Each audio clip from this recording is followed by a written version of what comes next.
Welcome, everyone. My name is Mario Picon, Director and Founder of the Governance Action Hub, an initiative of Results for Development. We are a lab and accelerator for better governance and the coalitions for change that support it. This event reflects a partnership we are so proud to have with the Bloom, the world's go-to platform for social impact careers. This event builds also on the Reclaiming Development Global course we had earlier this year, in an effort to facilitate capacity sharing rather than a focus on capacity building. We had a similar gathering a couple of months ago on facilitation for change. We strongly believe that systems change that lasts do not really happen by anyone empowering or building other people's capacity, rather by unleashing agency, facilitating full collaboration, and having inclusion not only as a principle, but as key to bring about perspectives on how to solve shared problems. Now, why are we here to talk about storytelling?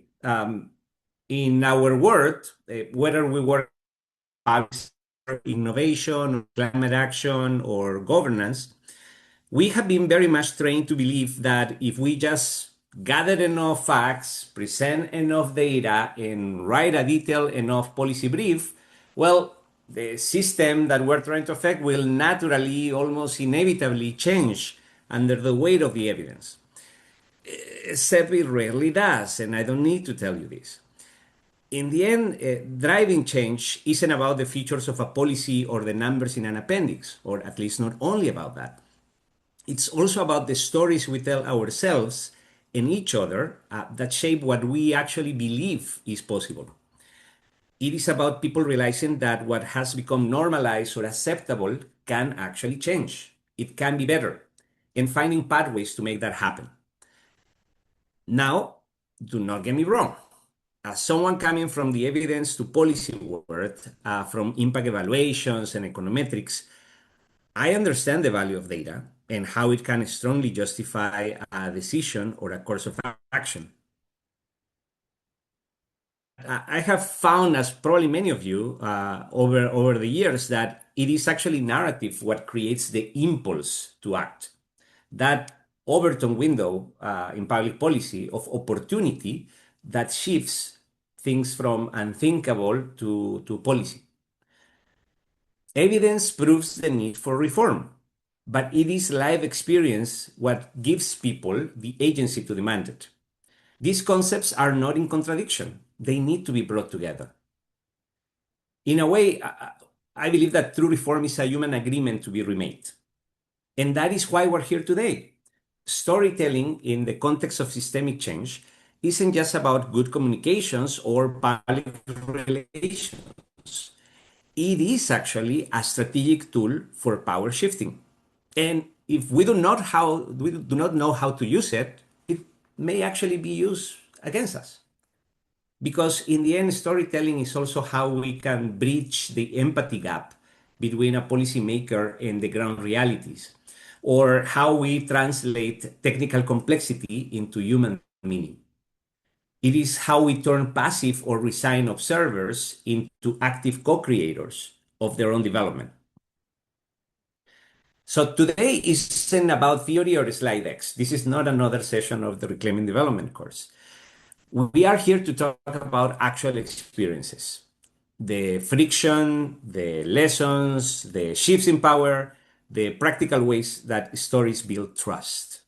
And we have a phenomenal room today with participants joining us from the Governance Explorers Network around the world, the Bloom, and across the more general and global development community.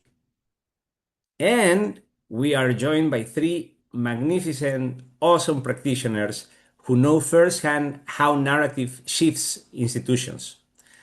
Anjani Anand, she brings deep experience in taking technical complexity, including issues like climate mechanisms or circularity, and grounding it into narratives that build trust instead of confusion. My friend Mabato Oke, who works at the intersection of advocacy, gender equity, digital governance, she shows us how centered lived experience can hold systems accountable and move decision makers. And Camille May, whose background in international development and strategic communications, explore how stories mobilize public energy and shape broader cultural narrative, actually make policy shifts possible.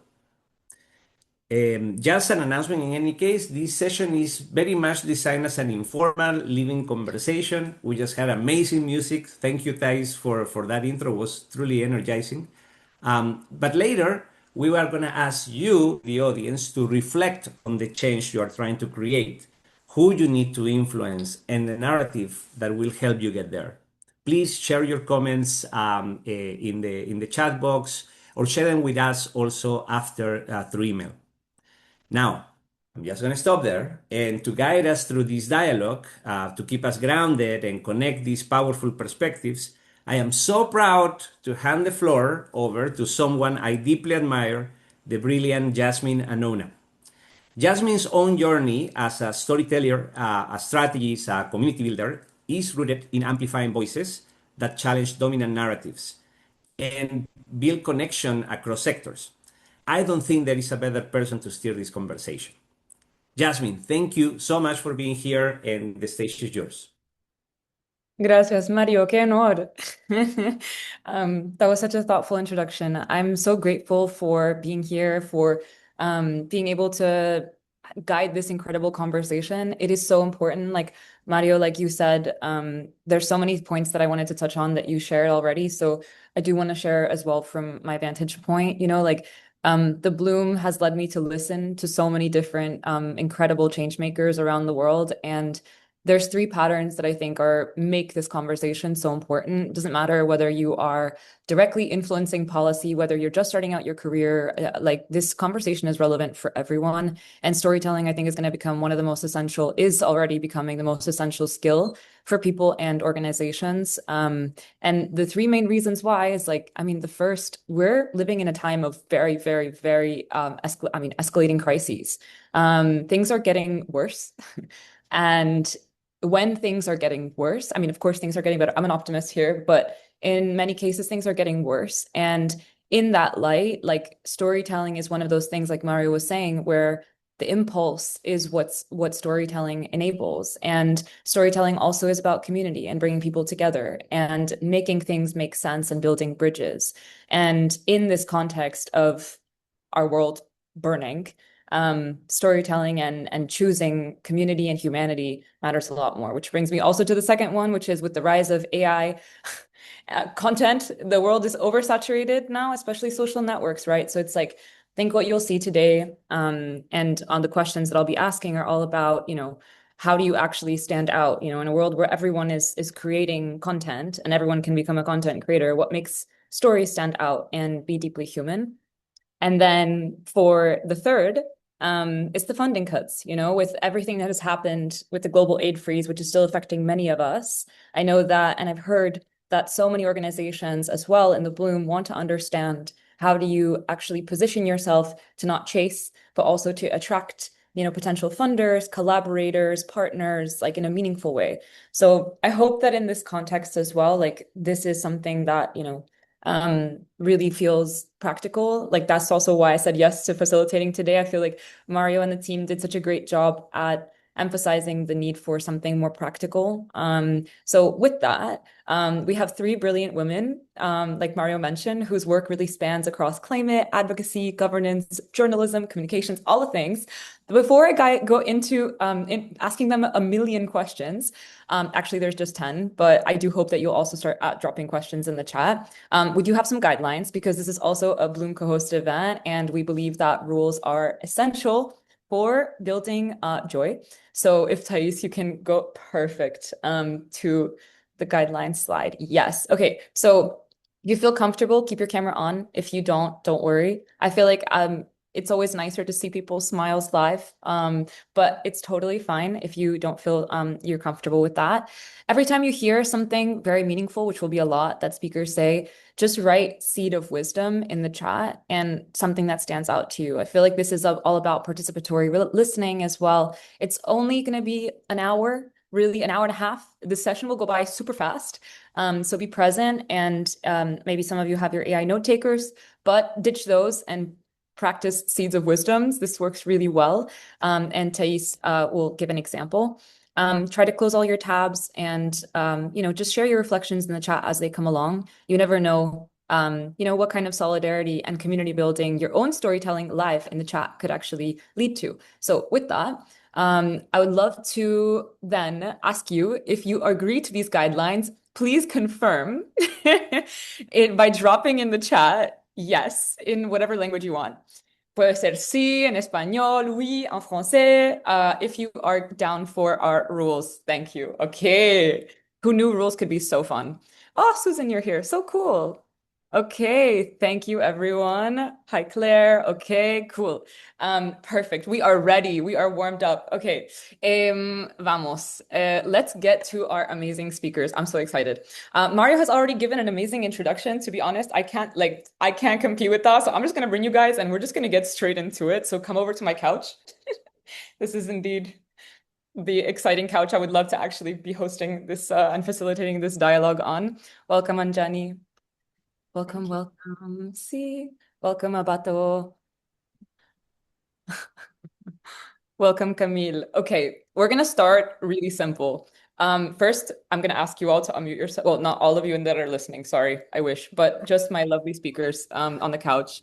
Okay, so we're gonna start really, really easy. And I'd love to just ask you, how has your understanding of storytelling and excellent storytelling evolved over time? Is this for anyone? Should we just... For all of you. All of the questions will be for each of you. See. I think over time, I've gotten more structured with how to go about it. So there are more questions I ask now before I ever write the story than when I was first starting out. I think earlier it was a much more creative process from the get-go, but now I have a sort of structure of who I'm going to be telling the story to, what do they want, what do they not want, what are they going to respond to before I ever start the narrative. And I think that structure has been something I've learned over time. Yeah, for me, I can say it started with understanding the why. Why am I telling this story? Why am I building this narrative? And what is the output that I'm looking for in telling the why? And essentially, with advocacy and storytelling, our aim is to try to bridge relationships between reality and policy. And we're using storytelling to form these relationships with technocrats and different stakeholders and people who are on the ground so that we can have a more cohesive society. Yeah, and I guess for me as well, I really enjoy bringing people in and having buy-in on the story as it starts to develop. That includes from, the people involved in the storytelling, the people that help facilitate that, the funding partners, as well as people who can really legitimize and bring those stories to their individual audiences. So I think, from the early days when I started in journalism, it was really about the who, what, when, where, how, and there was a lot of urgency. Now I think in impact storytelling, which is a lot more where I focus, having as many people advocate for that story from start to finish, even pre-production, has really changed how the story evolves and really is really a great way of bringing people in and helping tell that story once it's kind of finished and out there. And because I think also Mario touched on this in his introduction, I feel like this is especially relevant, is what makes a story not only, something nice to read, but actionable, and also what do the actionable stories that each of you are currently leading in your work look like? If you can give us some insights into, what kind of actions do you encourage through your own storytelling in your work now? Yeah, I think that goes back to exactly what we were all talking about. So just to give you a little context, I've worked in the intersection of climate and circularity and sustainability and partnership. So a lot of my work isn't necessarily for marketing, but also to just help different stakeholders understand what part they play. And that could be, for example, the sustainability teams that I've worked with in the past weren't primarily motivated by doing good, although most of them genuinely wanted to as individuals. That's not what unlocked budget, to Camille's point. So what did unlock budget was the fear that their organization was already missing out on this conversation, or they would have consumers asking them questions that they don't have answers to, or that regulators were moving in a direction that they just weren't prepared for. So I would probably lead with, rather than here's an opportunity, it would be here's what happens if you miss this opportunity, and then get them into the story. But that's really different from, communities, especially on the front lines of climate risk, that don't need a fear narrative that, maybe a lot of us are used to with climate communications. What they need is something that allows them to see themselves with dignity and with agency. They're already living in the fear narrative. They don't need that to be reinforced. They need to feel like experts in their own reality, as people with something to contribute to this conversation, and not as victims sort of waiting for someone else to fix this situation. And if you're able to do that for them, if you're able to show them where they fit in the puzzle, I think the moment the community sees itself as part of the solution rather than the problem, something changes with how they're able to receive that information. So I think the opening hook, if you're talking to a policymaker, for example, is not guilt, it's national goals and how this work fits into helping them achieve that goal. So you're always going to have to look for what they're facing at the moment with the current stories that they're being told, and what you want them walking away from your story feeling like. If that makes sense. Yeah, I would also build on that and say, for the stories that you're building into your campaign, wherever they're showing up, whether or not it's short form video, editorial, if you're having third parties speak and share that story in forums to their own audiences, like, at my time at Google Citizen, there was always a real push, and there was a lot of effectiveness that came out of like always having a CTA and always having an action people can take with the story.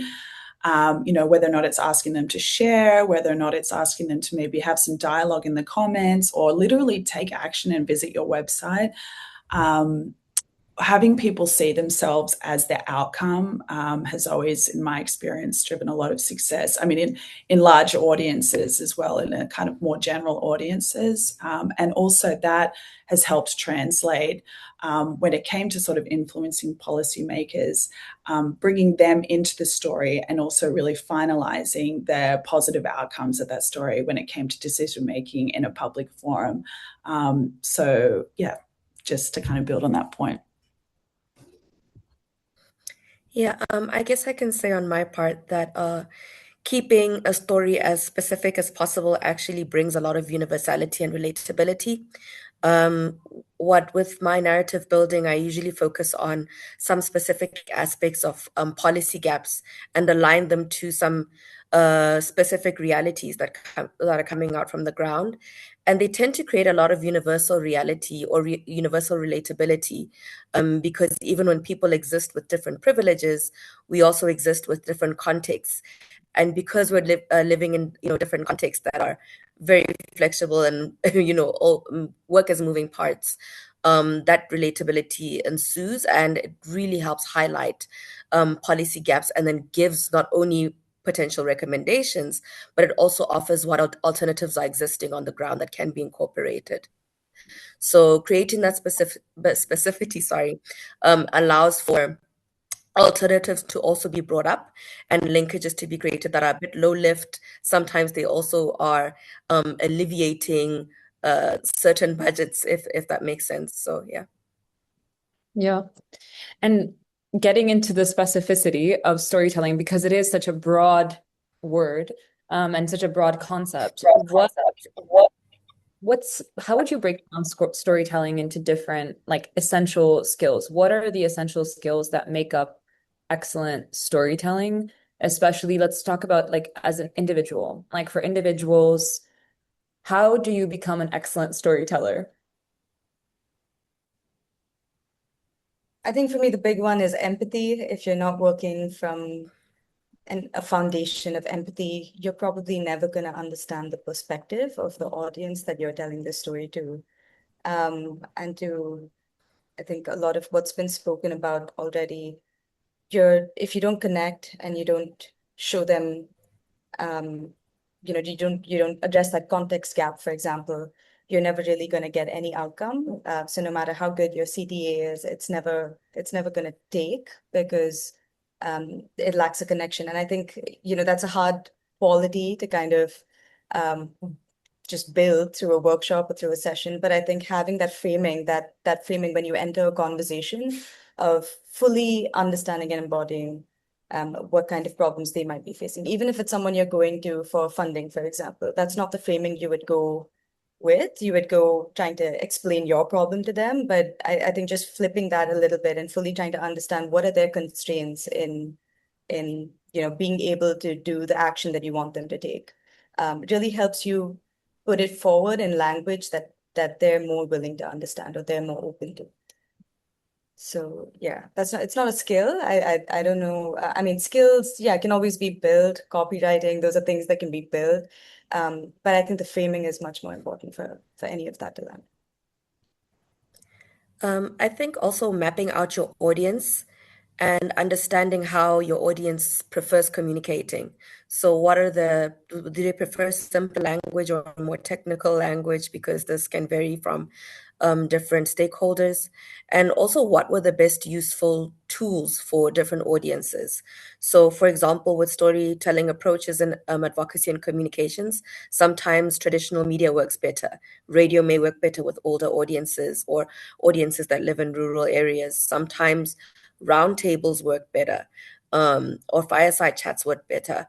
Sometimes policy briefs work better, depending on the audience. So it's really important just to have a full mapping of your audience and also understanding how they prefer to receive communication. Yeah, I would build on that as well and just say, of course, there's the who, what, when, where, how of, storytelling. The hook is so important, and the lead. And hopefully when you go to write script, you kind of have that in mind. But of course that changes once you're drafting and you're reading through the interview notes. If you're telling someone else's story, it's always great to really look at the quotes and the narrative and when you were interviewing them or you were going through the data, really, what really struck out to you. And as a reader or someone who's engaging that story, what will they walk away with? Can they retell the information that you're communicating in that story? Is there a data point or 2 or 3 data points that a quote can justify? How can an audience see themselves in this story, especially in social impact, or if you are asking them to take action? I think, the empathetic angle, authenticity, having some sort of contrast as well. There's so many layers to it. There's so many wonderful ways to tell a story, but if your audience leaves with 1 or 2 data points, 1 or 2 quotes that stuck out, or it reminded them of a place, it's tied to a news story that's already trending. Yeah, it's one way to go about it. Yeah. I love what you said about them being able to walk away, being able to retell the story that you just told them. I think so much of what we focus on sometimes when you're, say, pitching is, are we telling the right story? But it's so much more important that they're able to go back and tell that story to whoever else they need to convince. And that, Mapata, to your point, is also about scaling up or down how technical you get with it, or how many data points or what data points you throw in the mix that would strike them. Definitely. I think I work a lot. I've had the honor of going to the field and working with the entrepreneurs at my current organization and telling those stories. How taking those stories and honoring the vulnerability our entrepreneurs have of sharing their story, knowing that this photo is going to be everywhere, this quote might potentially be everywhere, but what it does, it explains the bigger picture. Like, this person is really impacted by climate, and you are able to. And here are the reasons why, but here is the after of your funding, and this is why this should continue, because the after is going to get bigger and better. And there's so many wonderful ways to tell a story, but I guess we should all feel something when we engage with it. And just moving towards more shifting the direction here towards internal work, because I feel like we've touched a lot on external communications and reaching audiences externally, especially with organizations outward. How can organizations leverage storytelling internally also to build trust? Like, and do you have any examples from your own organizations of, do you leverage storytelling internally to and if so, like in what ways? Yeah. So I think storytelling is vague enough that it can be an umbrella term for many different things, but it's also very specifically one thing. You're trying to see if you can get a stakeholder to view a problem from a different perspective. And that's kind of what it means to me in the impact storytelling sense. And to that point, I do think it's absolutely useful internally as well, because you have all these different teams. Sometimes there are silos, sometimes they're not speaking the same language. Even within one organization, you're kind of working towards different micro goals, so to speak, even if you're all mission aligned overall. And sometimes what you need is to be able to get two different stakeholders that are seeing the problem in two different ways to see how it looks from a bird's eye view, right? And that comes with understanding where each of them are coming from. Why are they not able to see it another way so far? What do we need to do to get them there? And what do they both have to gain from clearing out this friction that probably exists, right? So I think friction builds over time, and that's an inevitability, even if everyone doesn't, has the best attitude towards work. It can get frustrating. That's just the nature of work and jobs. And so it does sometimes require a good storyteller to come in and get people on the right track and get them in the right mindset and get them seeing other points of view and feeling like they're able to also, retell that story to their team and get them to cooperate better and do better. Yeah, so what I can say is from a previous organization now working, we find storytelling from linked to how we monitor, evaluate, and strengthen our program quality. So as part of knowledge sharing and learning, we adopted internal communication platforms in order to engage with different workers within our departments to share some lessons and share some best practices to help strengthen either our program quality or the way we are engaging with different partners. We also used media platforms such as podcasts to create our own internal podcasts and share some reflections and learnings on how we could either do things better or things that actually worked within our. So storytelling internally for our work or some of the processes within our work, largely based on taking the data that's coming from monitoring and evaluation teams, but also taking the knowledge that has been emanated from our knowledge management teams.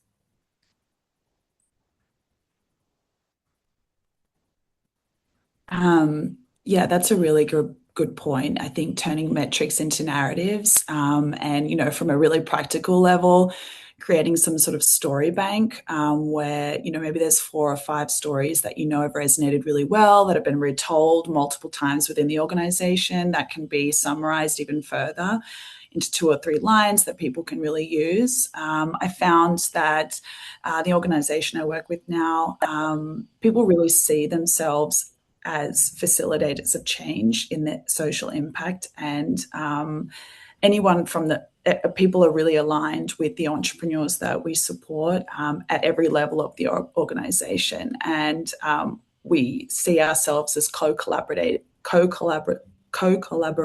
with the people that we're supporting. And having everyone involved and part of that shared story has really helped in, when we go into forums, when we go into conferences or have events where colleagues of ours talk about what we do, that it is, I guess that they're not just kind of talking points, they are speaking from personal experience. There's 2 or 3 names that people remember that they've met. They're engaged with the story and follow up. yeah, I think there's a huge practical component to this, like creating opportunities and really easy ways to have people share those stories. But there is, inviting colleagues to also be part and engage and be brought in with that storytelling from the get-go and see themselves as part of the story. And there's a suggestion in the chat, which I like. I'm going to take that, Susan, but I'll modify it slightly, which is, can we bring it a little bit more concretely towards examples of like other organizations that you've seen that just do storytelling to mobilize change really well? What organizations do you look to, and can you give examples of specific like campaigns, or it can be or either for the internal or external, just do with it what you may, but just concrete examples of excellent storytelling to drive change.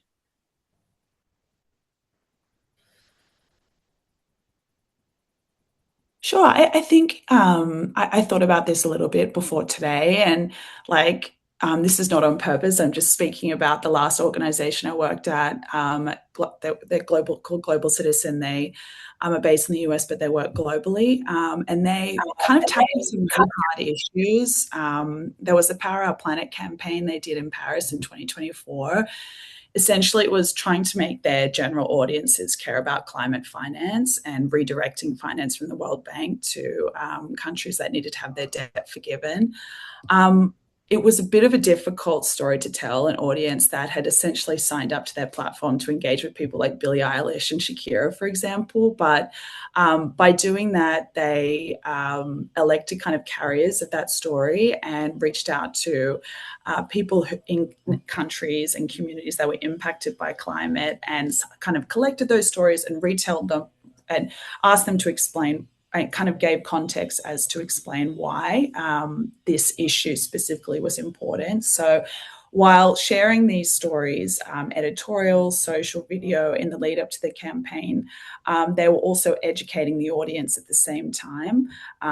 So when it came to make the ask through the story for the audience to take action and essentially share this story or take action on the platform, the buy-in was already there, because now the audience was able to retell that story. And eventually that translated to policy change, because just the amount of people that became carriers of that story and were able to explain it on their own platforms, there was it ended up bringing audiences into the story and built more of a bigger public movement that impacted decision makers. So, yeah.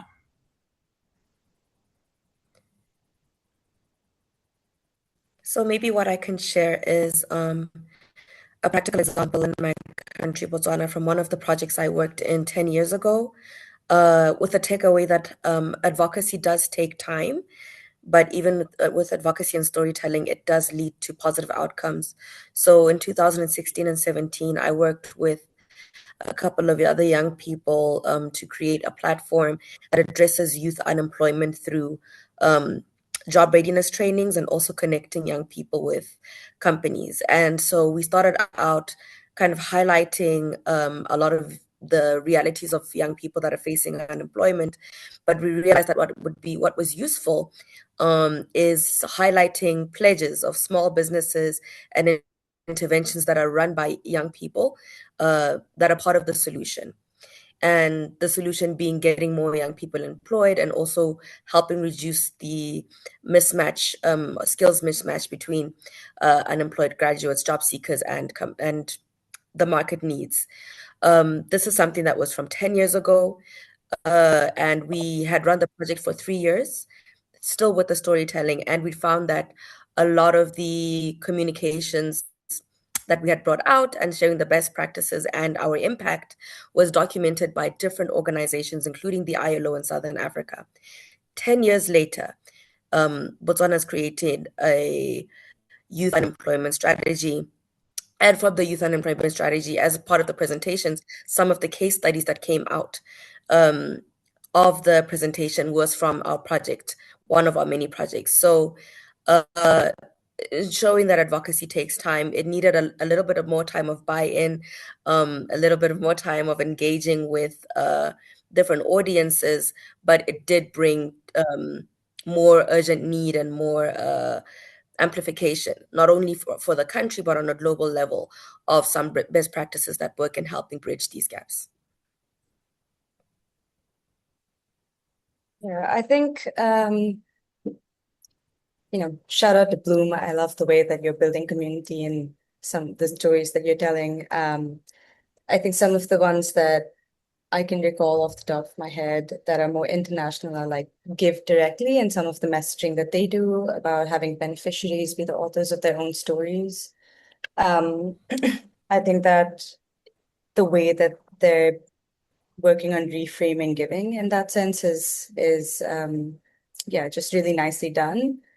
I'm from India, and sometimes storytelling here can mean having to reach a large number of people.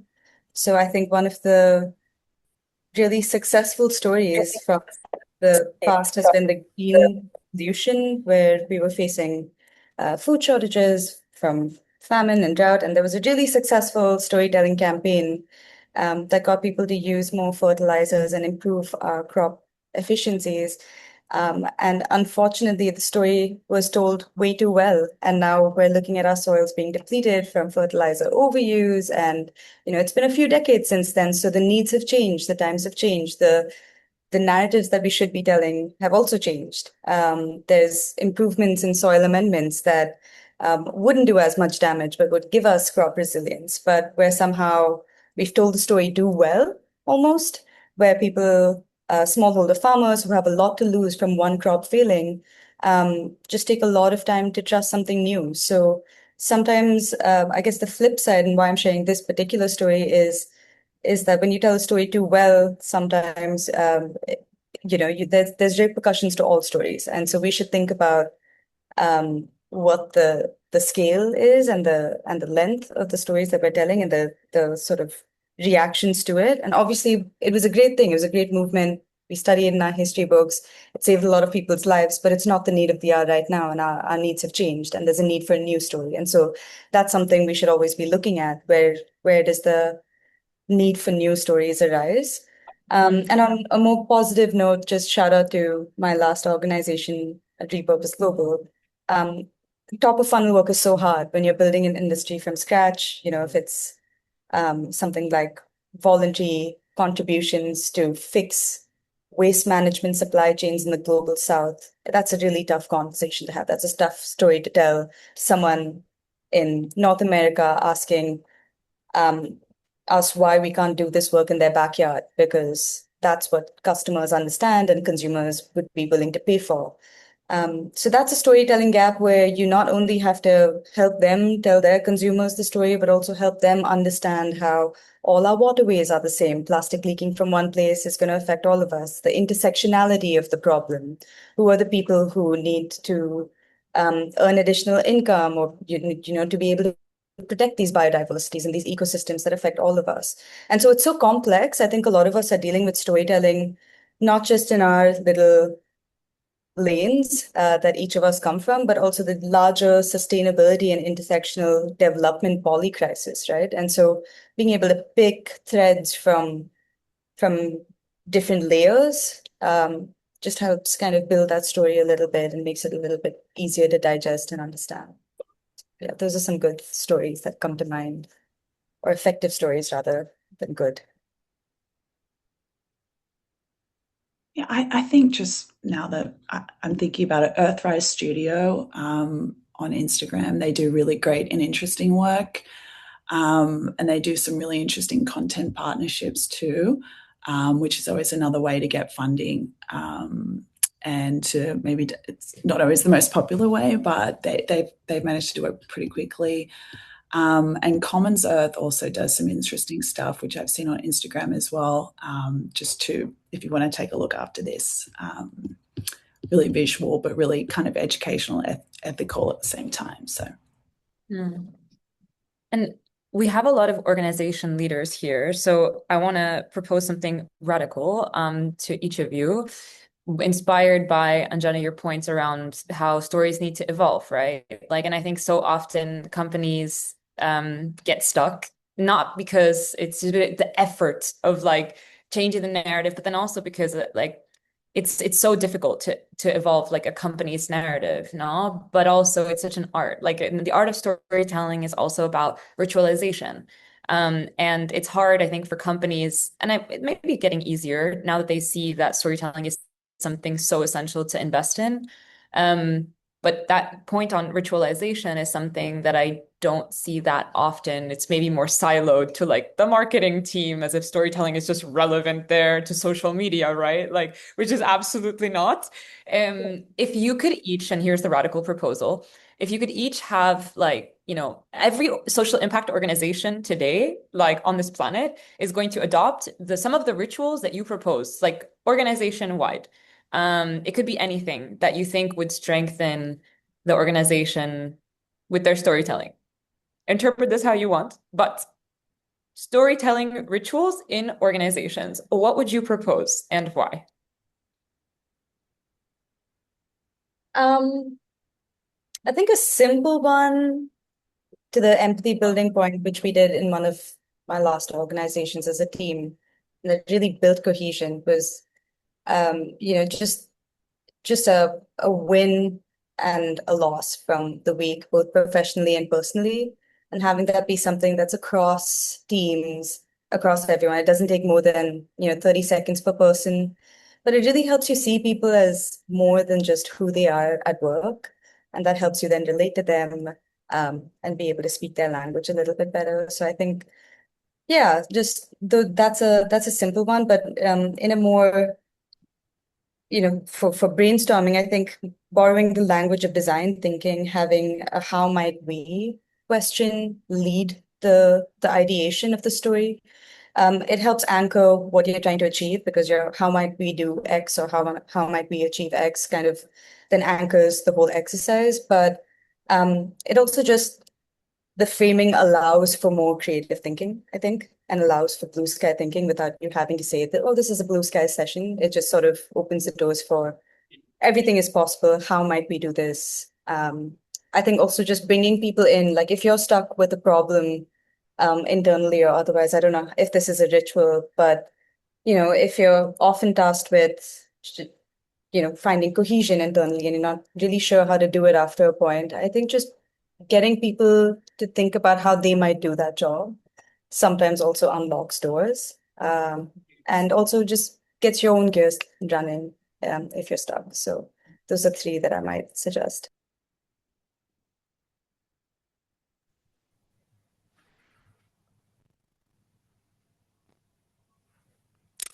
So I think for me, I don't know if this is ritual specific, but I would think about moving from process of who are we talking to or who is our audience and who is addressing to who do we want to build a relationship with. And so I say that because we're not necessarily having as cyclical conversations in terms of our storytelling. It's usually we take out the output and then we utilize digital tools to assess the feedback. And it's creating a little bit of a dichotomy in terms of how we're engaging in conversation as to who do we want to build a relationship with. And with this relationship that we are building, you are now forming more longer term relationships with audiences, not just in how you are communicating your storytelling, but even in how you're receiving the stories themselves. So to move from a more extractive positionality in our communication to one that is a lot more cyclical, one that has a deepened understanding of creating long-term impact, but also long-term stakeholders.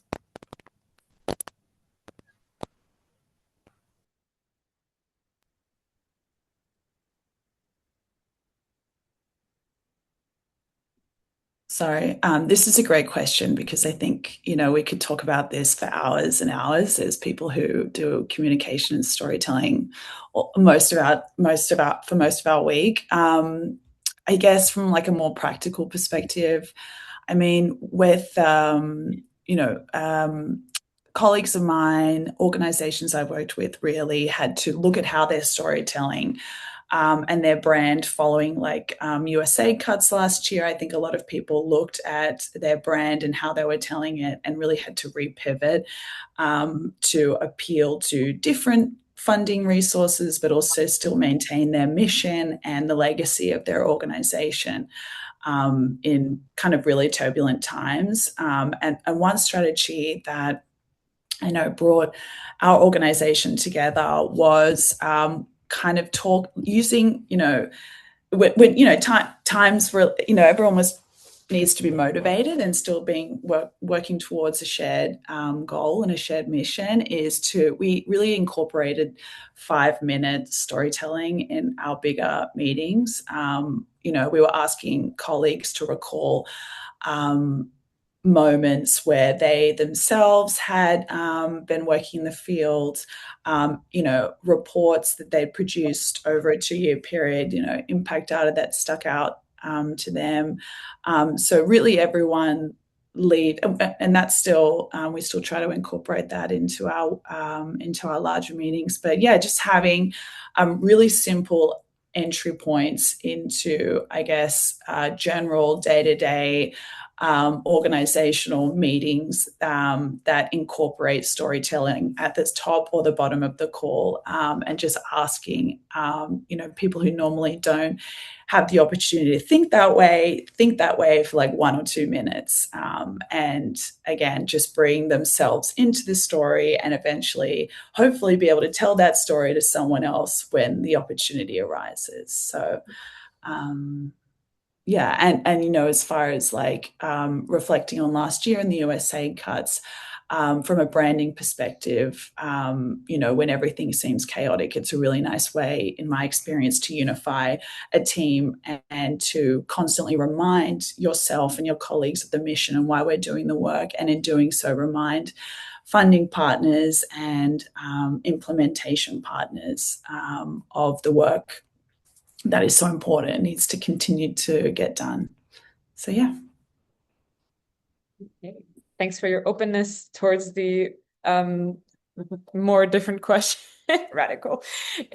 So one of the core features also of this event is more interactivity. So we're actually going to move into our more interactive part of today. For about 15 minutes, we're going to hear from all of you who have been so thoughtfully listening. I've seen all of your comments in the chat, so thoughtful. Thank you for sharing your seeds of wisdom. We've been picking them up, and also your questions, which we'll get to right after the interactive session. So how this works, and I know that Thais, you also dropped the instructions in the chat. We have 3 main questions for you all who have been listening. I'll invite so if some of you already want to get ready with your Zoom hand, I'll invite like maybe 2 people to join us on this conversation couch. But we would love to hear from you to understand what change are you trying to create? Who do you need to think, feel, or act differently? And what kind of story could actually help influence that change? So this is sort of a moment for you to take the stage. Those of you who have been listening, if you do want to raise your hand and you've been reflecting, I know that Thais shared the questions in the chat. And if not, and if you don't feel comfortable doing that, feel free to start sharing your reflections in the chat. And yeah. So if someone already has reflections, we'll just bring you. The only thing is, if you do want to come to join us, you have to have your camera on, I think, in order for Thais to bring you over onto the couch. Sorry, I just have a clarification question. This is Sandra. Well, for the questions, are we speaking from a organizational perspective, or are we speaking for? Okay, that was my question. Yeah. Thank you. Okay. Yeah. But we could do things differently, and it could also be as an individual too, to make it a bit more inclusive, just in case some of you are not representing orgs right now. Yeah, so let's do both. Why not?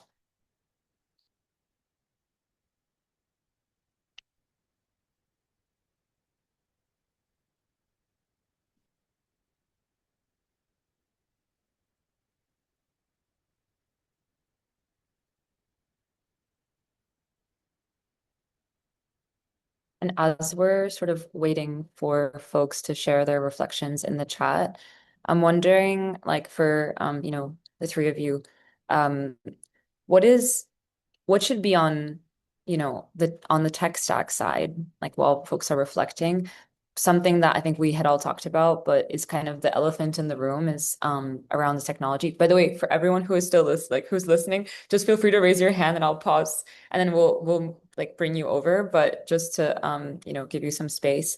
Yeah, the tech piece. Like what does your tech stack look like on the storytelling side? Like what do you leverage AI in creating content? And if so, how? And also what kind of tech stack should organizations, but also individuals have when it comes to that?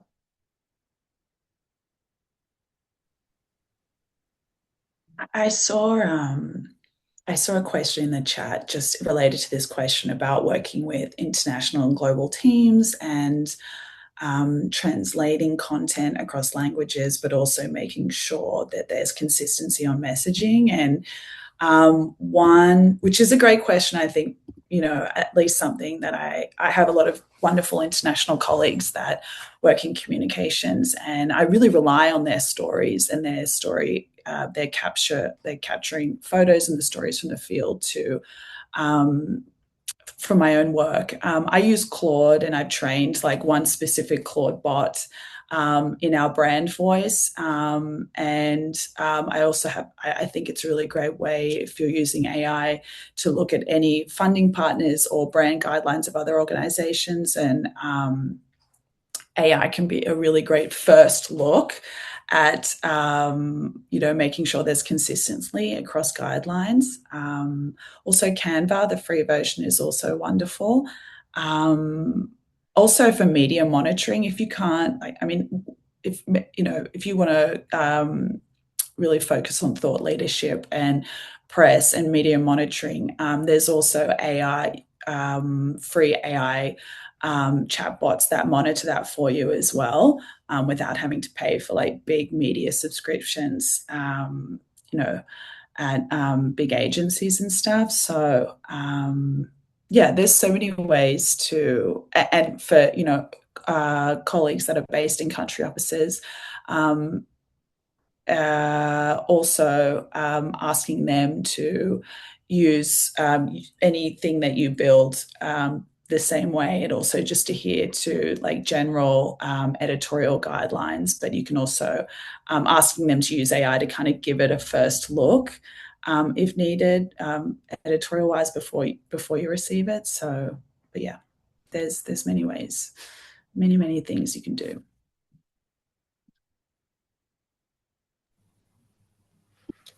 Yeah, I just wanted to say, similarly to Camille, I'd rather say I use digital tools because some of my tools aren't AI specific, but the aim of some of the tools that I'm using is for accessibility purposes and creating some level of specificity. I mean, because a lot of the content that is generative AI is quite polarizing with different audiences. So we try to keep the content specific as human as possible, but I do use AI and digital tools to help create more accessible language with different audiences, especially from people who come from more indigenous languages. I think one thing that is really useful, especially for Africa, is the use of small language SLMs, so small language models that are focused on platformizing indigenous languages into digital spaces, so that it's just easier for you to articulate yourself better, right? With your indigenous language. And yeah, there's some tools I'm using that are focused and centered using.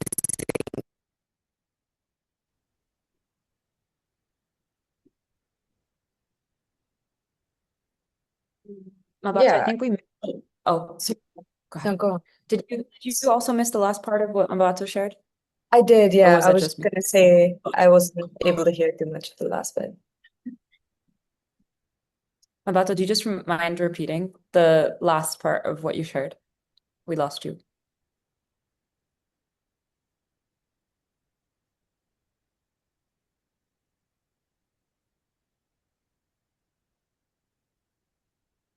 Okay, we can come back. Anjani, go for it too. Oh, yeah, like I said, I don't really work in more traditional marketing, so it's more partnerships and a lot of conversations where you have to come up with different narratives for different orgs, different policymakers, and so on, journalists, whoever. So yeah, I think impact storytelling specifically can be as scaled up or scaled down as you need it to be. You could tell an impactful story with a slide deck, or you could do it with, it depends on the medium, really depends on what your project is. But yeah, to your point on AI, I don't know if I fully processed my emotions around generative AI coming from the climate space, especially. So I try not to let it do anything creative for me. That's just something I'm not sure how I feel about just yet. But research is, yeah, definitely helpful when you have something like Claude that you can use, or, maybe proofreading something when you're a little tired and don't trust yourself to give it 100% could be helpful with AI. And just going towards some of the questions, Nadira had also asked for like any further free resources, like free digital tools that you recommend, that each of you recommend, with thought leadership, I think is specifically around that.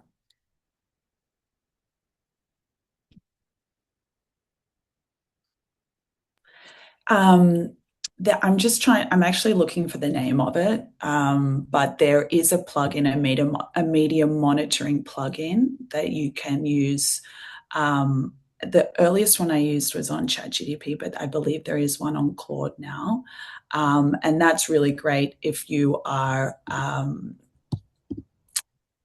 if you have a story out there, or you're pitching a story, or you happen to have, if you work across a lot of different countries, and you want to kind of see if you appeared in the press historically. But I'll find the name and I'll post it in chat for sure. And thought leadership, one tool I use, it's super rudimentary, but when we do like an op-ed, or I'm ghostwriting for a colleague, I literally ask permission first, but I record the conversation and have it transcribed, and then I will use that transcription to pull into any ghostwriting I'm doing, or editorial talking about someone, because it really helps capture if you're writing on behalf of someone or writing about someone, you can kind of use notes from that transcription to help guide the voice, if that makes sense. But yeah, I'll find the name of the tool and I'll share in the chat.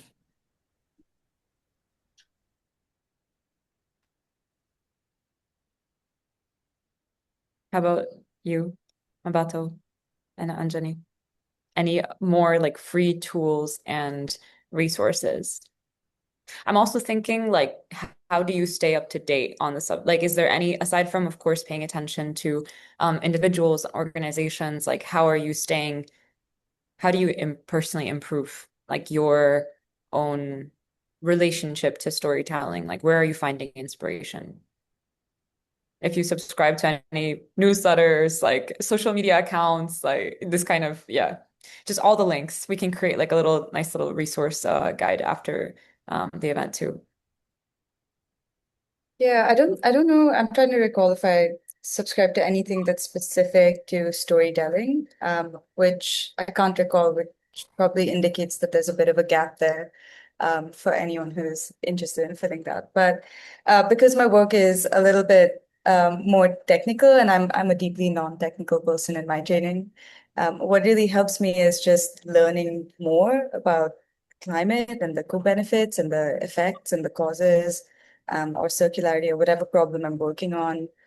Just getting as much information about it as I possibly can helps me get excited about it, and helps me feel sort of anxious to do something with it, anxious in a good way here, or at least a neutral way. So I get pretty I feel pretty motivated the more I have information about a subject that I feel I can use to construct a better story and take that to different people. And so I don't really have anything specific to impact storytelling to share with you right now, but if I do, I will share it with this group and maybe we can pass it along.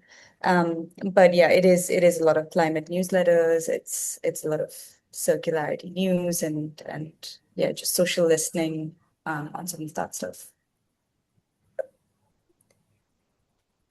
So I think I may have missed the question a bit, but I can say from my around motivation for storytelling, right? So in terms of my approach, I am definitely motivated by how our indigenous democratic structures worked. In Botswana, we have one of the longest uninterrupted democratic structures, the Kgotla, and the Kgotla democratic structure focused on a more egalitarian form of organizing or institutionalizing, which allows for everybody's voice. There is a saying in Setswana that says, "Mafokotla kgotla mantle," meaning all the words in the kgotla are beautiful words. So even with people disagreeing, even with people coming out of the left field, there is a space for those words.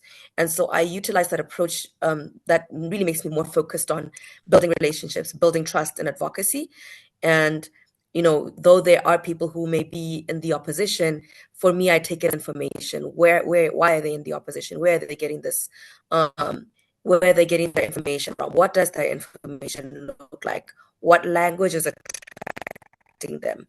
So for me, it's not necessarily to evade or to isolate the audiences that might not resonate with me or my messaging, but it is to see what are the pathways in which I can, create a movable middle and help shape storytelling that is resonating with not only them, but also shows the effects of the policy gaps and bring forth the lived realities and lived experiences that aren't necessarily in the mainstream. And yeah, sorry, I also just wanted to add that I have added a few examples of some SLMs that are in Africa that use text to speech or speech to text for indigenous local languages. And also maybe to follow Lelapa AI on LinkedIn. They have a lot of examples of AI models that are a lot more environmentally conscious and use more smaller language models. You know what, Camila and Anjani, the same question for you, actually. I loved this pivot. And actually to close our part on this, I think is, what is your personal highest mission with the next stage of your storytelling? Like, what is your highest mission in the coming years of your role as a storyteller?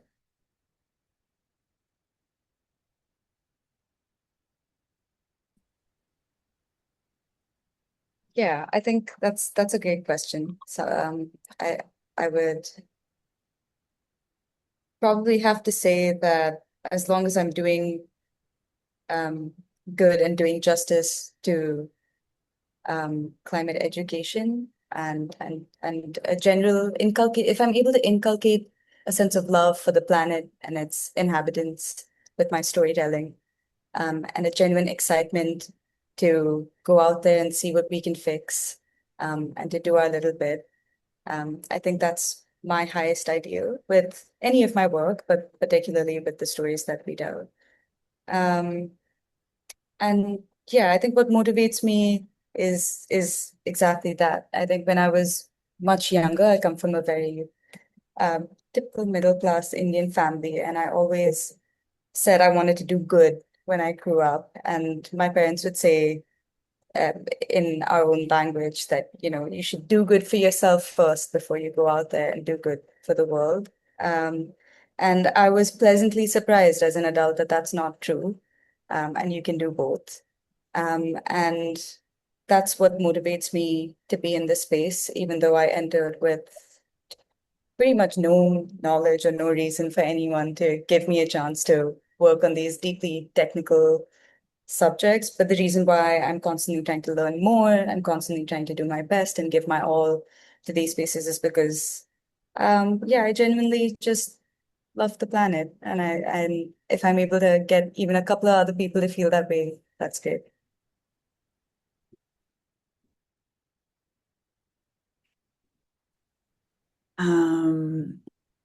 Yeah, I also think in I'm generally inspired by all storytelling in all formats, and I think it's really, I get a lot of inspiration and a lot of joy from seeing stories across, outside our industry. I think a lot of us were watching the World Cup. There was some incredible storytelling that happened there. And I think a lot of what I do is a lot of what drives me is being able to tell the stories of people that, again, haven't had the opportunity to tell their stories, but are critical to our shared well-being, and being able to tell a truly intersectional story and have audiences engage with someone's story, and walk away with some sort of message, or being able to retell that story to someone else. I think a world leader's soundbite, a CEO message, or a farmer's unscripted quote captured on video, they all have equal weight, and in many ways can tell a story in the same way. And in order to drive, kind of more advocacy-led initiatives, it's really important that we give visibility to all types of voices, especially those less represented, and really carry them forth into like the hallways of power and places where they don't have visibility. So in saying that, that drives a lot of my work, and it's and the way we communicate that, the visual way we communicate that, and the editorial way we communicate that, really drives what I do, and I'm really passionate about it, and also love collaborating with people around storytelling, because it's a skill that everyone can use every day, regardless if that's their job title or not. But yeah. And on the note of more inclusion, I'd love to pass the mic on indeed to like all of you who are listening. We have a closing ritual at the Bloom, which we love, which is if folks that were like so thoughtfully listening, if some of you want to like literally just join us and share what is something that you're walking away with from today, right? Like so much of a lot of what we learned is also about, storytelling is ultimately going to be create a mini movement, whether it's inside you or inside your organizations, or we're to be determined. But we're curious about what stories are you walking away with from today. So if you want to raise your hand, yes, I will know that there's going to be tons of hands this time. What is something that you're walking away with and yet you're grateful for? That is a story that you're going to walk away with from today. And I'll just bring you on one by one. You can also share in the chat if you want. But would love to hear from some of the folks that were listening. And you can introduce yourself and take the opportunity to take the stage and tell a bit of your story. It's very good luck to go first. I'm not sure if all of you knew that. I don't know from which culture, but the culture of Zoom. Okay, Sandra, yes, come on, join us. I'll go first. That was so funny. I like how you were trying to reverse psychology all of us into participating. I'm here for it. Thank you so much, Anjani, Camila. I'm not going to pronounce your name correctly, so I'm not going to mess it up because that's not something I do. Is it? I'm going to pause on that, and then I'm going to ask Jasmine to help me pronounce it later. Thank you so much. This was like amazing. I think one thing I'm taking away, Anjani, what you said really stuck with me, which was like sometimes the stories that we told 10 years ago are not relevant to where we are now, and the importance of evolution of stories. Because I often think of Chimamanda, and she says, the danger of a single story or the single voice. And I think sometimes we've had one voice for so long in certain narratives that we haven't evolved it. I think about Africa as a continent. I'm Kenyan myself, so I just think that really stuck with me. So that's the one thing said in 700 words, essentially. So thank you so much, ladies. Thank you, Sandra.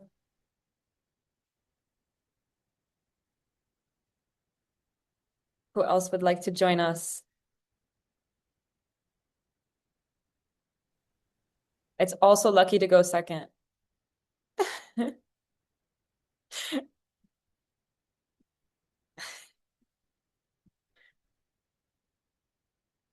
While we wait for others, what about you three? What is something that stood out to you from today and from meeting each other, and listening and exchanging stories? Yeah, I think I've always believed in stories. Like I said, when I first entered the space, I had no right to be here. And the reason I was here was because, as someone with baseline understanding, I was better at translating it to someone outside entirely. And so that gave me great faith in stories. And I think that everything I've been able to learn in life has been through some form of storytelling. But today, I think it just reinforced my hope and my belief in storytelling is a huge lever of change and something that we can all use more intentionally and more frequently. But yeah, I think the one thing is maybe don't go in trying to figure out what you need to tell them. Don't go into the conversation with that presumption, but rather try to understand um, what they're afraid of, what they've been hearing, and what they're going through before you craft a story. Thank you, Anjani.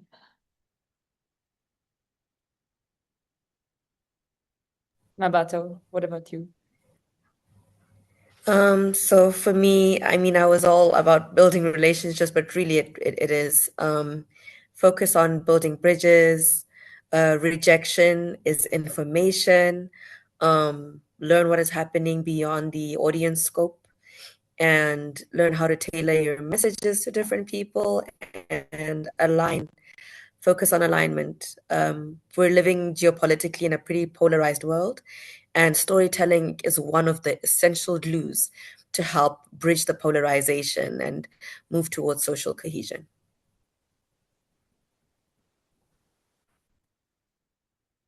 Yeah, and yeah, just hearing, also as a participant, Anjani and Mambato talk about their own work is really great for me. I learned a lot from both of your stories, I guess, and your experience. I think the SLMs that Matto spoke about is really interesting. I'm definitely going to look into it a little bit more. I have the privilege of working with colleagues who speak a number of Indigenous languages, and I'd love to help facilitate that and learn more about that too. But yeah, it was just, I think, essentially we're all trying our best to speak for or help people share voices of people that aren't always in the limelight. And I think today has been a really wonderful way to explore different ways to do that, and how we could try to do that every day in our own work. And yeah. And I'll just read some of the stories from the chat. And then Lawrence, I'll bring you over to the stage.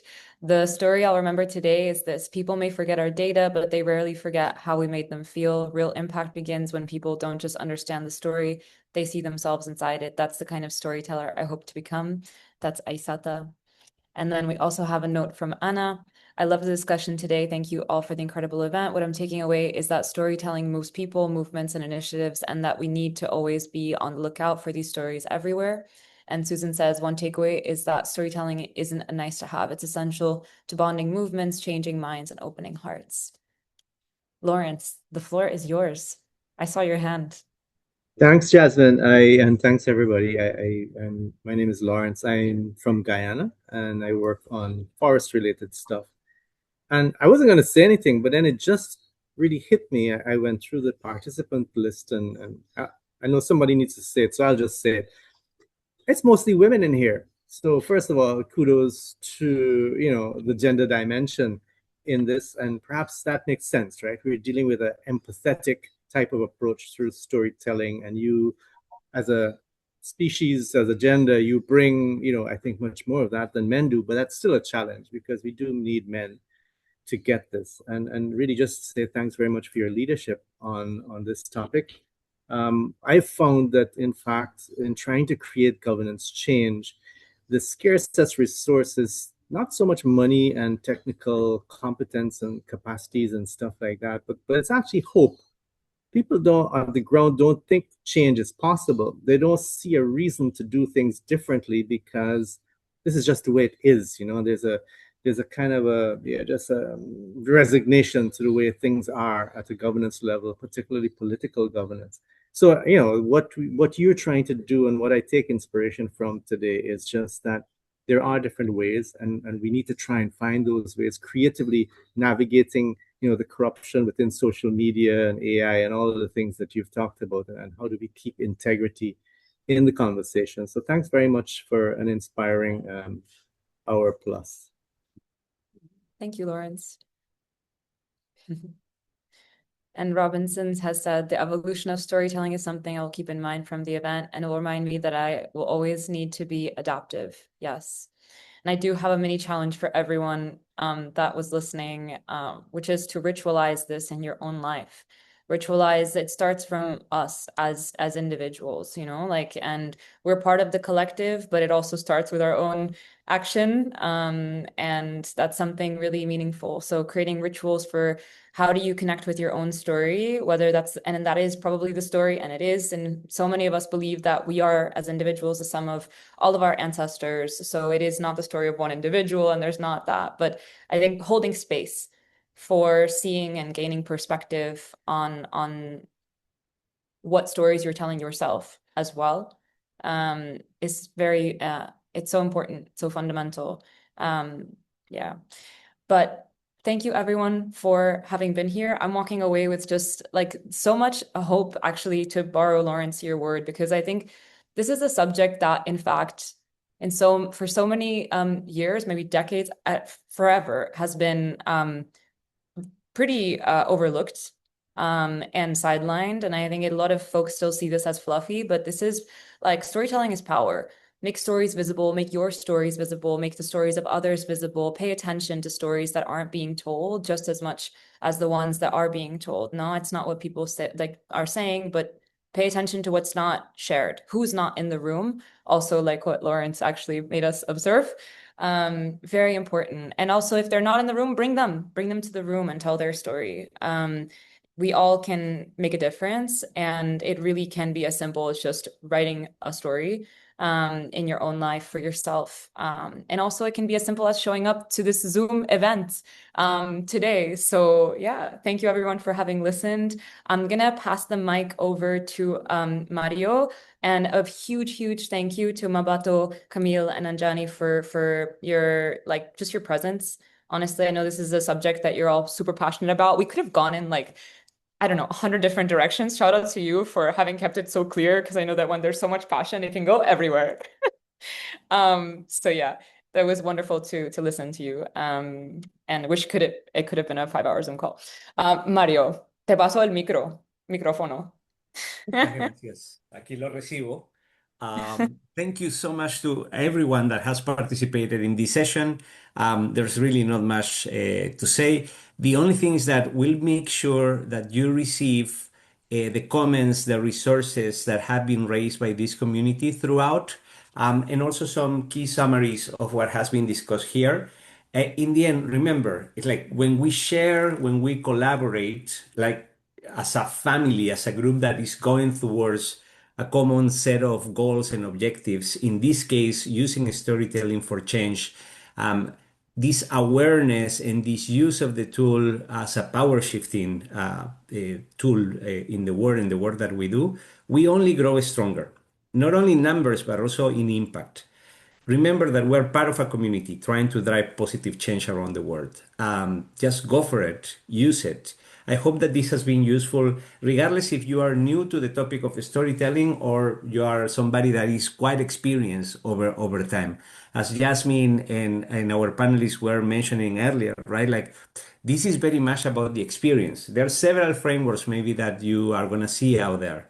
One common thing that I see is this importance of having this a clear idea about the change that you're trying to create, the audience who specifically needs to think, feel, or act, particularly act different, and the narrative itself, right? what story is bridging the gap between your evidence and the current reality of people and how they perceive it. Much to share, much more to share. Hopefully, these resources will be helpful. Send us your comments. Thais has shared also a resource for commenting on the Bloom. Also, what do you think about the event? What could have been done different? We want to learn too. Well, go ahead, go in the world, share your own stories, build stories with other people, be able to convey, do not be extractive, many other things that have come from this very useful conversation. Thank you for sharing your morning or evening with us, or afternoon, wherever in the world you are, and see you next time. Thank you. Gracias. Thank you.